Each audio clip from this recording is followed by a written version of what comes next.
今日係2026年4月7日。咁話說版主呢5日復活年清明假期呢，就索性飛咗去富國島嗰度玩。咁就今日呢，先至啱啱翻到香港。咁正當大家復活節都係諗住去邊度玩啊、吃喝玩樂嘅時候，何太呢就仍然喺度努力緊佢嘅發達大計。咁佢口中嘅發達大計呢，已經由 YouTube 直播就已經漸漸遷移到呢，就係諗住租鋪賣嘢啦。咁不過呢，佢賣嘢嘅方式呢，一時一樣，可謂層出不窮。咁佢嘅開鋪大計到底係創新啦，定係自取滅亡呢？佢成日口講話自己跟住嗰位周文強讀咗好多年嘅財商，學咗好多嘢。咁而家佢開鋪嘅時候所講嘅理論，到底符唔符合一個讀過財商嘅人呢？又或者關於佢揾鋪頭啊、租鋪啊、點樣打理一間鋪頭嘅諗法，可唔可以引證到何太到底係適唔適合做生意呢？而另外，何太終於諗住腳踏實地走去開鋪賣嘢嘅原因，到底係啲乜嘢呢？到底係因為 YouTube 已經揾唔到錢，唔夠支撐佢嘅生活，定還是因為佢嘅黑粉太多，令到佢嘅直播根本唔可以做落去呢？同佢近期不斷喺度 cut 直播，以及佢嘅直播無緣無故不斷喺度改時間，到底又有冇關係呢？版主搜集咗啲資料之後，今日又再同大家講解一下。喺睇條片之前呢，咁就希望大家先留言支持，之後就再俾個 like 完之後呢，如果覺得條片係 OK 嘅，就記得 share 俾身邊嘅人睇，而未訂閱嘅就記得訂閱一個支持一下。希望所有入嚟睇呢條片嘅人呢，都做足呢幾樣嘢，唔該晒大家。咁首先呢，由於何太嘅事蹟可以追溯到去2024年，咁如果大家係對佢以前嘅影片，又或者對版主以前對佢嘅評論係有興趣嘅話，咁就可以睇翻版主嘅呢個播放清單，裏邊呢起碼最少有50-60條片係關於可伯同何太嘅過去嘅。影片嘅下方嗰度呢啲連結就擺晒喺度噶啦，有興趣嘅大家就可以 click 入去睇下。咁首先呢，容許版主用幾廿秒嘅時間講講自己嘢先啦。咁版主喺復活節呢幾日呢，都冇留喺香港出咗去玩，咁不過呢，就唔係淨係北上咁簡單嘅。咁啊，由於版主都怕呢北上人流多啊，咁啊索性呢買2張機票，即興就去咗越南富國島度玩咗幾日。咁啊今日先翻嚟。咁版主都希望呢一年呢，除咗做評論片之外，都可以做翻多少少旅遊片。咁不過由於剪旅遊片嘅話呢，就辛苦過剪評論片好多嘅，咁啊要啲時間，因為希望大家支持同埋等待一下啦。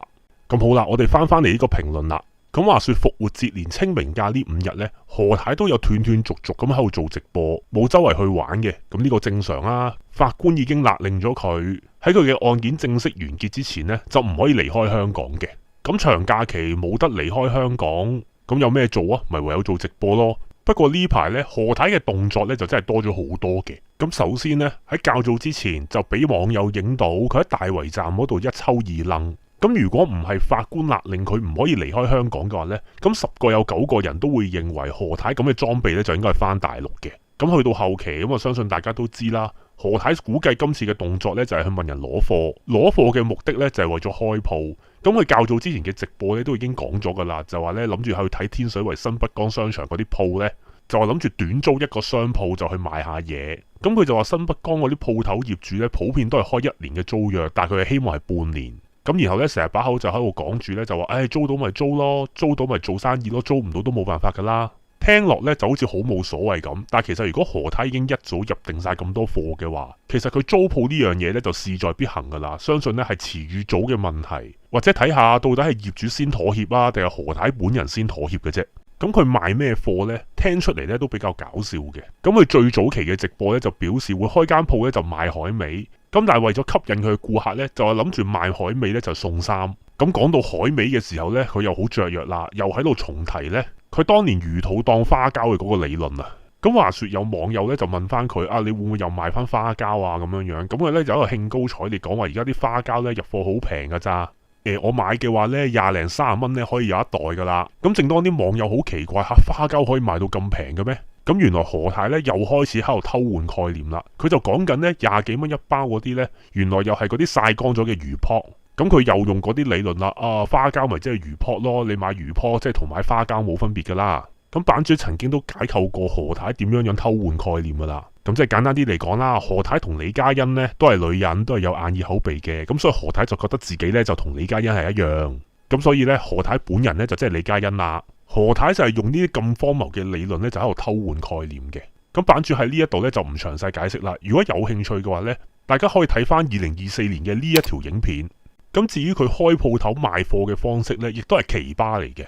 咁話說佢喺最早嘅直播呢，就表示佢會賣海味送衫。咁去到之後嘅直播呢，就調翻轉啦，就話賣衫送海味。咁先唔講要買幾多錢衫先至會有海味送啦。咁其實呢，衫同海味可以話係風馬牛不相及嘅嘢。咁其實要送出去呢，基本上好難嘅。咁點解會咁講呢？嗱，版主都識少少開鋪嘅理論嘅，但係就唔想俾大家覺得版主係拋書包。咁所以呢，版主係用最簡單最直接嘅方式解釋俾大家聽，點解係風馬牛不相及。咁其實點解我哋賣嘢嘅時候要送嘢呢？咁首先當然就係要人覺得啊，買你嘅嘢好抵喎，我買嘢有嘢送喎。咁但係你送出去嘅嗰樣嘢呢，其實送乜嘢都係有學問嘅。咁首先基本上一定係要普羅大眾都會接受到嘅嘢啦。你太過偏門嘅，就算你送都冇人要。其次呢，你送嘅嗰樣嘢呢，需要係同你賣嘅嗰樣嘢叫做係有所謂嘅必然關係嘅。譬如你去電腦鋪買電腦，咁通常都會送翻啲電腦零件，比如 mouse 啊、keyboard 啊。再唔係可能會係耳筒啊、mouse 墊啊，又或者啲靚嘅 Type C 線啊。咁重本嘅呢，可能仲送隻電腦 game 俾你添。咁但係你從來唔會聽到話類似乜嘢哦，你買電腦我送串魚蛋俾你，又或者我買電腦我送到櫥櫃俾你啊，甚至我可能送啲廚房用品俾你啊。咁唔會噶嘛。咁唔會之餘呢，大家聽落去呢都會覺得荒謬嘅。咁點解呢？咁啊因為你買電腦嘅群眾，除非佢咁啱又係一家之主啦，係煮飯嗰個煮咗。咁如果唔係呢，用電腦嘅人基本上呢就好難同用廚房嘅人呢可以相提並論嘅。咁但係當然啦，大家就可能會問，哇，咁會唔會咁啱呢個買電腦嘅人屋企就會爭到櫥櫃或者啲廚房用品呢？會，咁但係唔多咯。咁喺咁樣嘅情況之下呢，你送出去嗰件物品就好難吸引到人。咁你吸引唔到人呢，呢件產品本身呢就未必賣得出。咁所以呢個就係版主嘅理論啦。你賣嘅嗰件貨品同送嗰件貨品呢，係要有一個必然嘅關係嘅。咁好啦，咁而家講翻轉頭啦。你賣海味送衫或者賣衫送海味，咁即係點啊？一個咁啱諗住買海味嘅家庭主婦，佢咁啱就想買衫，咁所以又會幫襯你，又會中意你送嘅嗰樣嘢咁樣啊？咁都係嗰句咯，有咁但係少咯。咁版主喺度強調呢，其實呢一啲所謂嘅開鋪買賣嘅理論，其實就唔係啲咩深奧嘢嚟嘅。咁其實但凡有開過鋪頭啊，做過零售，或者甚至你喺大公司係做 sales 做銷售嘅呢，其實都必然會知道呢啲道理。咁但係何太成日就標榜自己呢，又話哎呀我跟阿周文強老師讀咗好多財商啊，哎呀我做生意好叻啊，你只要俾本金我呢，我就隨時可以賺10億8億啊咁樣樣。咁但係呢，連呢啲最基本嘅理論佢都唔識嘅，咁就更加唔好講話佢有冇本事咧賺10億8億啦。而至於佢走去同嗰啲業主喺度拗，話1年租太長，只係想租半年嗰啲呢，咁啊更加得啖笑嘅啫。又要嫌租貴，又唔想長租，咁啊證明呢，佢更加對鋪頭嘅經濟理論呢就一無所知。咁作為一個業主想租間鋪頭出去，從來都係睇兩樣嘢嘅啫，就係租約嘅長度同埋租金。咁呢兩樣嘢呢，永遠都係一個反比例嚟嘅。你份租約越長，租金就越平；相反，你嘅租約越短呢，租金就越貴。咁呢一個理論呢，唔好話天水圍新北江啦，你去到全港九新界租鋪頭又好，租寫字樓又好，租屋都好呢，咁啊一定都係呢一個理論嚟噶啦。咁啊正等於一間酒店房，你租1晚呢，可能400-500蚊。咁但係如果你同酒店簽長租計劃嘅話，同一間酒店房佢一個月呢，可能淨係收你1萬蚊租，咁拆翻開呢，即係300幾蚊一日。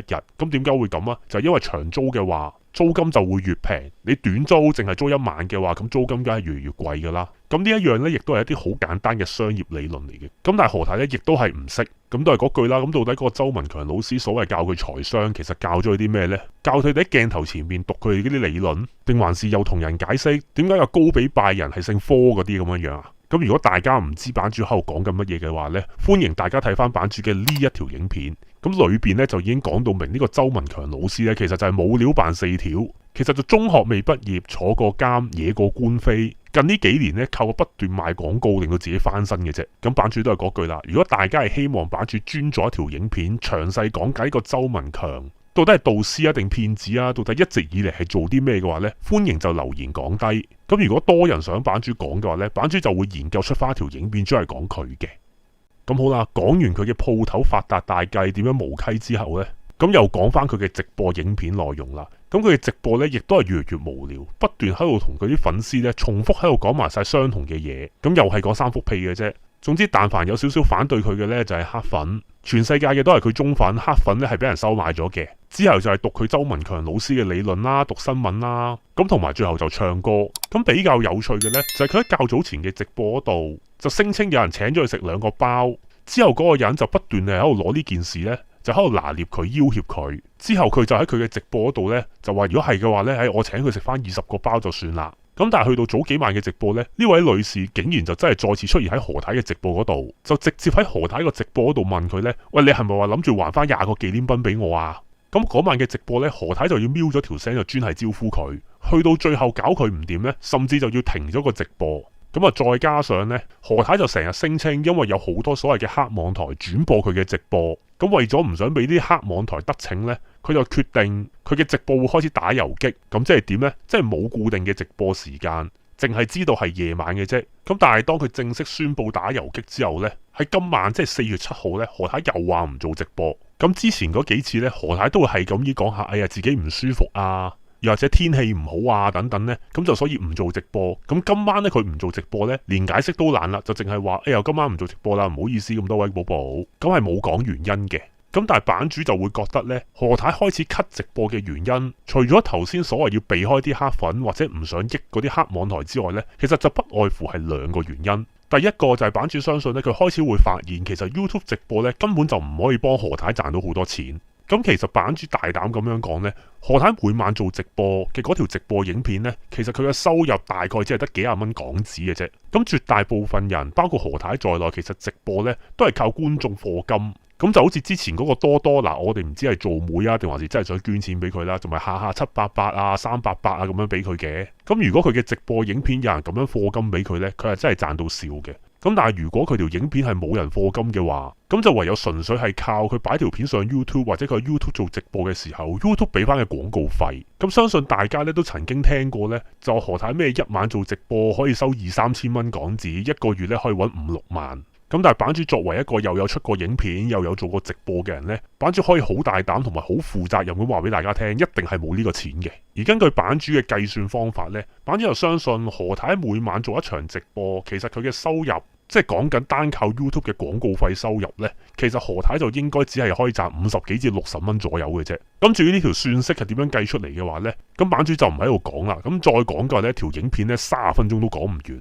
咁如果大家係有興趣知道版主點樣計算何太嘅收入呢，都係嗰句啦，不妨就留言講低。咁如果人數夠多嘅話呢，版主專係出一條影片就講解一下到底 YouTube 計算收入，包括拆賬俾所有嘅 YouTuber 啊、廣告費收入啊、課金打賞啊等等等等係點樣計算嘅。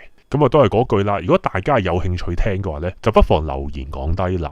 咁好啦，我哋又翻去何太嗰度。咁其實呢，咁除咗影片收入問題之外，版主相信何太開始唔想做直播嘅原因，就係其實何太咧根本就係一個唔捱得嘅人。雖然大家對佢嘅印象咧都應該係啲農村村姑啊，應該都係踩慣田基啊、落慣田做開粗重嘢嘅人。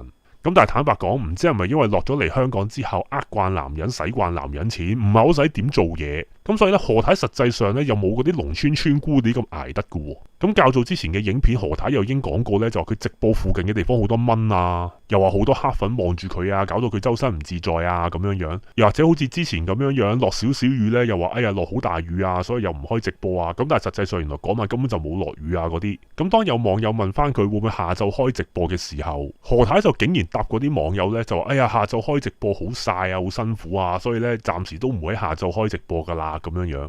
咁大家聽咗幾句又聽到啲乜呢？就係一個又想靠直播揾錢，但又覺得做直播好攰啊、好辛苦啊、好天曬落雨淋唔想捱嘅人。咁坦白講啊，呢一類咁嘅人，莫講話 YouTube 做直播啦，就算正正經經打份工，佢都應該會嫌辛苦啊，做唔嚟嘅。咁所以呢，版主真係放長雙眼睇下佢嘅開鋪頭大計，會唔會開幾日呢？就嫌開鋪好辛苦，跟住呢就索性閂門呢？咁啊，真係不得而知啦。咁啊，大家就放長雙眼睇啦。咁好啦，版主嘅評論呢，今日又嚟到呢一度，咁唔知大家點樣睇佢嘅直播越 cut 越少，跟住又打遊擊，跟住又索性唔開呢？而大家對佢嘅開鋪大計亂咁嚟，唔經大腦，覺得佢開鋪開唔開得成呢？不妨留言講低大家嘅睇法啦。我哋下條片再見，拜拜。最後，如果大家覺得我係講得好嘅，不妨俾個 like 同埋 subscribe 我哋嘅頻道啊。